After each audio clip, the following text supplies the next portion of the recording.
As is often the case with biochemical research, however, the simple explanation may prove inadequate.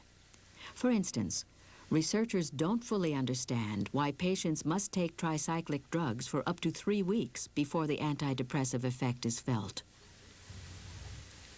It may be that the catecholamine hypothesis itself, although a cornerstone in the treatment of depression, may soon require revision. New studies indicate that depression may involve a complex interaction of more than just 1 or 2 neurochemicals. Another area of mental illness which has come under the scrutiny of neuroscientists is schizophrenia. Schizophrenia is a severe psychological disorder which involves disturbances in thought, feelings, and perceptions. Virtually every process which keeps us in touch with the world. Although there are several categories of schizophrenia, most schizophrenics have bizarre thoughts and perceptions. They may hear voices of people who aren't there, or believe they are victims of elaborate plots by unseen enemies. They may think that television and radio programs are actually secret messages sent by extraterrestrials. They may wander through city streets, sticking their tongues out at strangers and acting like 3-year-old children. Most of the bizarre symptoms of schizophrenia can be alleviated by antipsychotic drugs known as phenothiazines. Since their discovery in the early 1950s, phenothiazines have cut in half the number of psychiatric patients requiring hospitalization. How do these drugs work? Knowing the answer to this question would help us understand the biochemical nature of schizophrenia. Although research continues, the most promising answer centers around the so-called dopamine hypothesis. According to the dopamine hypothesis, schizophrenia is related to increased activity of dopamine molecules in certain receptor sites in the brain, and antipsychotic drugs work by reducing the brain's sensitivity to dopamine neurotransmitters. As with the catecholamine hypothesis, the dopamine hypothesis originated by observing the effects of a certain drug on human behavior. In this case, the drug was amphetamine, which was known to produce schizophrenic-like symptoms in some chronic users. Researchers found that amphetamines tend to excite the production of 2 neurotransmitters, norepinephrine and dopamine. They began to suspect that abnormally high levels of these neurotransmitters may be related to schizophrenia. It turns out, however, that antipsychotic drugs act almost exclusively in synapses which use dopamine. Although further research is needed, it appears that these drugs may actually bind with dopamine receptor sites, therefore blocking the effects of dopamine. While the dopamine hypothesis provides a useful model for understanding schizophrenia, it is only the beginning. Researchers are continuing to track down other possible leads, including a new and somewhat controversial idea that schizophrenia involves the autoimmune system. Dr. Candace Pert, a leading researcher at the National Institute of Mental Health, explains. The evidence is becoming overwhelming that schizophrenia is as physical a disease as a broken leg is. And we have recent research that suggests that it's an autoimmune disease following some kind of viral or traumatic damage to brain. And that these antibodies, antibodies are things that you make to fight disease, and normally you're not supposed to make them against your own tissue. You're supposed to make them against foreign invaders. But somewhere along the line, we think that something goes wrong in schizophrenia, and people start making antibodies to their own brain.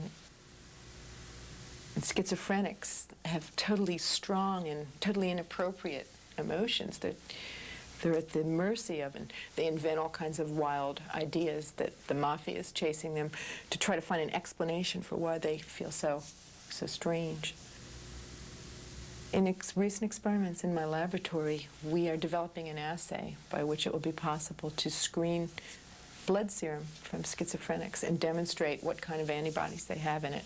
So yeah, we're getting some very positive results. It's very, very new. Another area which has begun to attract the attention of neuroscientists is suicide. Researchers at the National Institute of Mental Health have discovered a chemical deficiency in the blood and spinal fluid of some suicide victims. This chemical, known as 5-HIAA, is a byproduct of serotonin, a neurotransmitter that serves to inhibit certain neural activity in the brain. Researchers believe that a deficiency of 5-HIAA in the blood or spinal fluid may reflect a serotonin deficiency in the brain. These findings were dramatically supported by recent autopsy studies at Wayne State University in Michigan. As part of the studies, researchers compared the brains of suicide victims with those of people who had died from other causes. The study revealed distinct serotonin deficiency in those who had committed suicide. Also, there was a trend toward more violent methods of suicide among those with more severe serotonin disorders. The connection between violence and suicide may be more than just a coincidence. Recent studies at the National Institute of Mental Health have shown that criminals with a history of impulsive, explosive behavior tend to have low levels of 5-HIAA in their spinal fluid. What's more, the criminals with the lowest levels of 5-HIAA were much more likely to have a history of attempted suicide than those with higher levels of the chemical. Dr. Gerald Brown of the National Institute of Mental Health, who first introduced the 5-HIAA studies, explains how these latest findings may be compatible with traditional views of aggression and suicide. Historically, the first theory as to the relationship between aggression and depression was Freud's original idea that depression was simply aggression turned inward. One could hypothesize that individuals who have low levels of 5-HIAA are more prone to impulsive behavior, and that impulsive behavior could be directed toward others, like violence or aggression toward individuals or property or the environment. Or in certain individuals, perhaps that aggression is turned toward themselves and they make impulsive suicidal. That's a way in which this data might be consistent with some of the earlier psychoanalytic formulations of the relationship between aggression and depression. Monitoring levels of 5-HIAA in the blood and urine of psychiatric patients may soon help mental health professionals identify those patients who are suicidal. But will there come a time when we will have a treatment for suicidal behavior? An anti-suicide pill?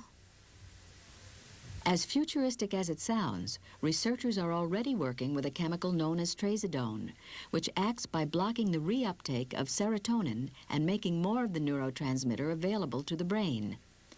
Although the effects of trazodone are too short-lived to be of practical value, researchers believe that it is just a matter of time until a more effective chemical is found.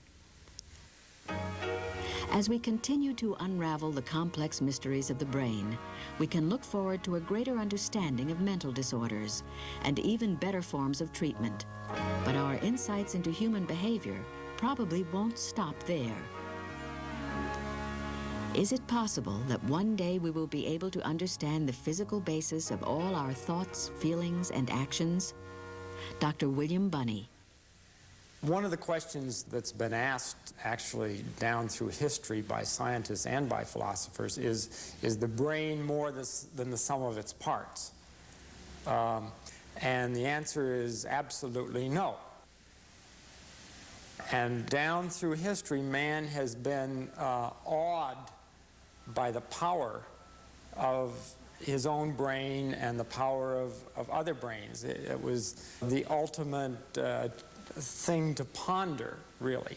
You know, when individuals come out with profound thoughts or have emotions, philosophers and historians and scientists have always said, well, this is something spiritual, this is something outside of man. When you think about it carefully and you try to get to reality, you realize you have a brain, you have biochemicals, and you have nerves in the brain, and all your thoughts and all your emotions are associated with changes in those.